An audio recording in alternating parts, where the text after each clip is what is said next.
Welcome to Journal of the Scots, and I have an important set. Why? Because this is the way. Of course, it is the summer set, at least from a scene perspective. Set number 75319, The Armorer's Mandalorian Forge, which I have here in front.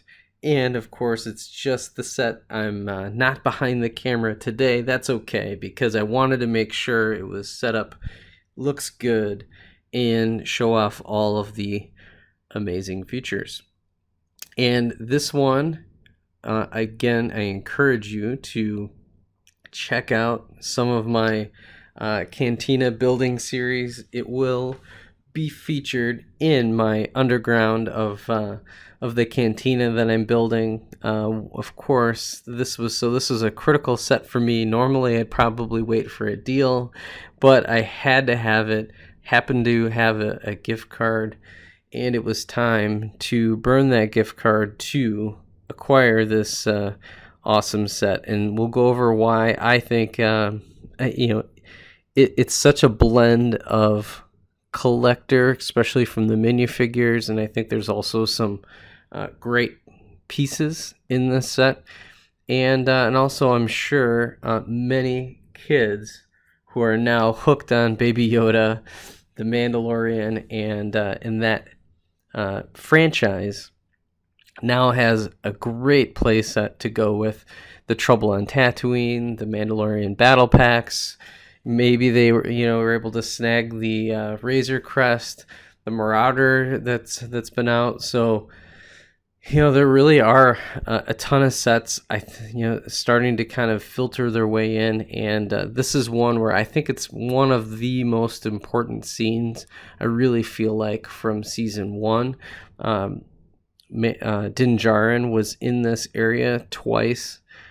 He was there once, first meeting the armor, and then the second scene when he kind of completed, and she gave him the quest to be the Baby Yoda's protector. So real cool stuff. So I just absolutely love it. Let us get into it. Of course, the main feature is the armorer herself, and really a little bit on the basic side. The print makes sense. Normally she had like a little bit of like a fur action going on. They kind of showed off just a little bit, but not quite as much. Probably the only other way they could have done things is maybe do some arm printing to show off that there's some like cloth and something a little extra there. There is nice leg printing right there. You do see on the back, and maybe that's why they didn't include anything, because they felt that they printed it. Let me give you a better shot of that. There you go. So there is the fur. So for those folks who are complaining that there's not a fur or a cape, I mean, a cape would not have been appropriate, but I see why, a little something extra would have been nice for the armor. Next was a pretty standard Mandalorian. It's a nice version. He's got the updated armor with the arm printing. He now has his new jetpack, and again, there's the arm printing there. And of course, neither of them, the same thing for the armor. There's just a black head. Really, all the Mandalorians are black, are given the black head treatment, since they technically do not remove their helmet publicly. Then the last character here is the Paz Vizsla character, and this is really another great addition. I really like the printing on the shoulder pad here. This kind of gives him that extra bulkier look, which is appropriate.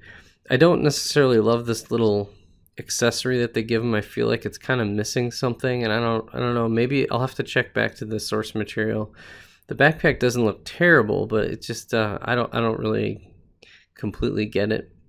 I do like the leg printing. Kind of reminds me of just a different color of Boba Fett, which is awesome. Of course, no face. I really like this helmet. It's real nice, and again, it's great to. I can never complain getting another Mandalorian figure. So, moving on to the playset, there's oh boy, and actually before we get there, let's see, going forward.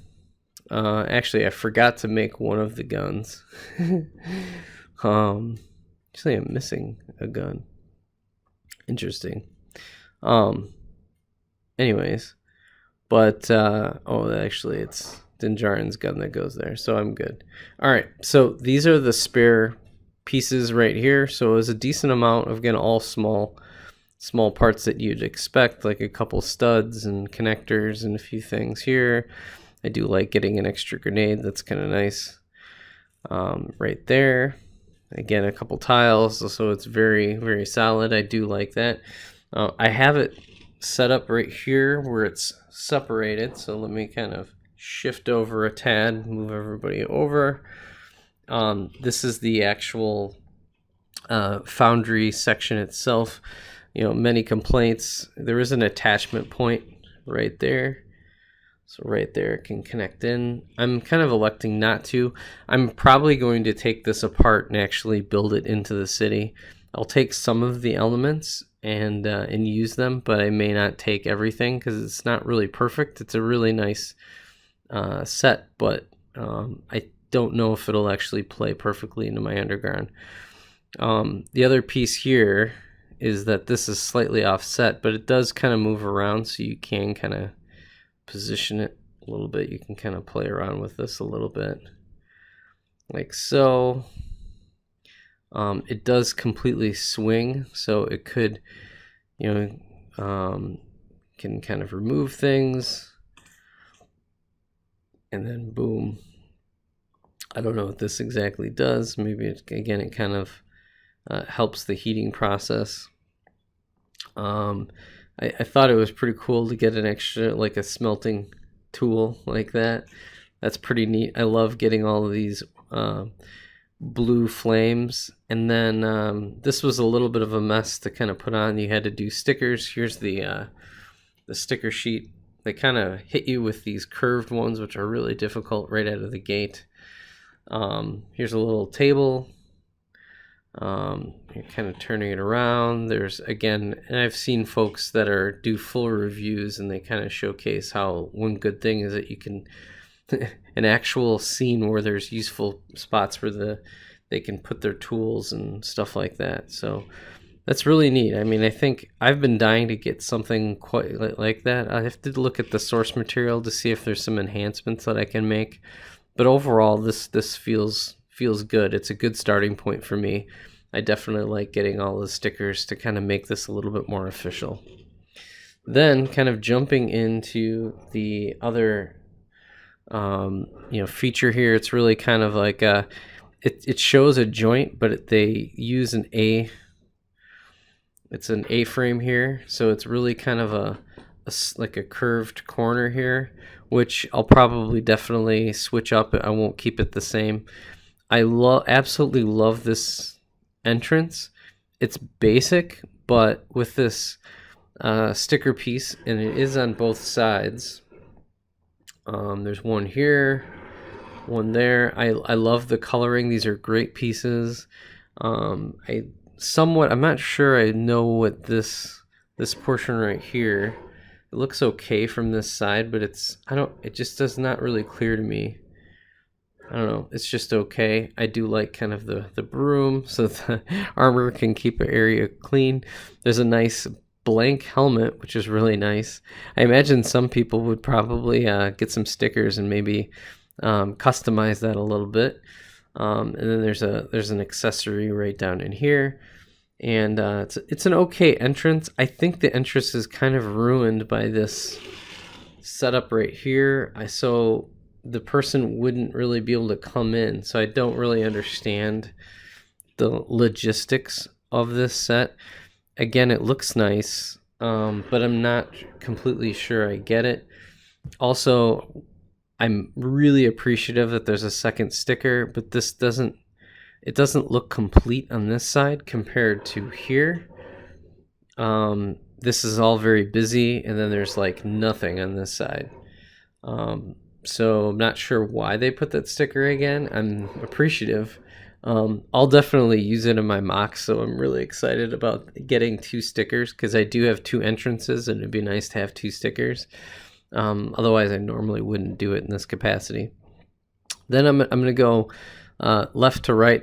Here it's nice with the consistency. One thing I noticed is that there's these 2 by half plate, half tile pieces.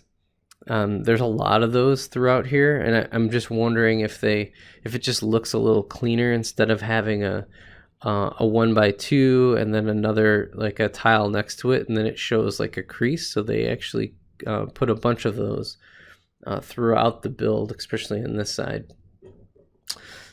Here's an additional, so they did have the bars, which I know some folks are like, these were supposed to be the Imperial credits that were given, and they're plain. They're definitely a unique color with the dark gray. You don't see that very often. Normally it's the normal gray, so that's pretty cool. And I like that there's like a little function right here. Otherwise, there's really not much else this does. If anything, it does kind of block, you see here kind of the decoration, which is a unique piece and technique, but it kind of doesn't really add anything to the build, in my opinion. Then there's this section here, a few more stickers. I think one of them I'm slightly crooked, which is kind of annoying. This is a printed tile, which is really cool. Love this cylinder that has a print on it. And then again, this is like a whole area. I'm not sure exactly. I'd have to look back at the source material. This doesn't look completely finished. It would have been nice for a little bit more tiling right here.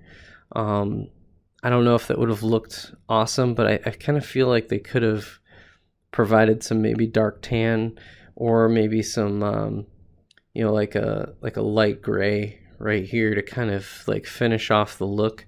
I mean, this set's already $30, and you're just getting like 2 little play pieces and 3 figures, so you figure they could kind of complete off on that aspect of it.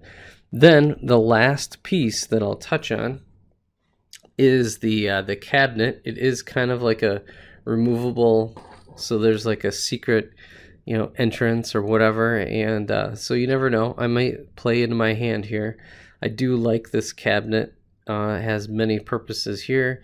Reveals in another sticker with some tools, and then this, you can just kind of imagine it being some extra shelving.